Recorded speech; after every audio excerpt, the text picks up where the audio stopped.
धाराशिवमध्ये स्वाभिमानी शेतकरी संघटनेच्या माध्यमातून चक्काजाम आंदोलन करण्यात आलं। ऊस दरासाठी स्वाभिमानीने आंदोलन केलं।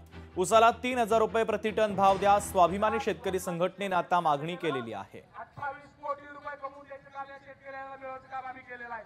उगा बोलू नका आणि आम्हाला खात्री आहे, आम्ही काल गेल्यावर सांगितलं आम्हाला की आम्ही सगळे अध्यक्ष 2 महिन्यापासून या सरकारला जिल्हाधिकाऱ्यांना निवेदन देऊन पहिल्यांदा दिलं, काही बैठकीचं काय आमिष नाही, दुसऱ्यांदा निवेदन दिलं तरी काय आमिष नाही।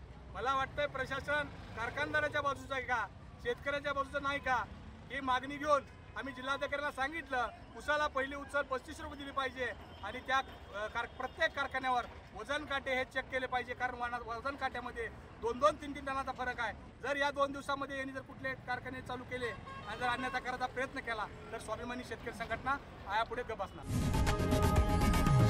लोकशाही मराठी ऐका, पहा, जागरूक रहा।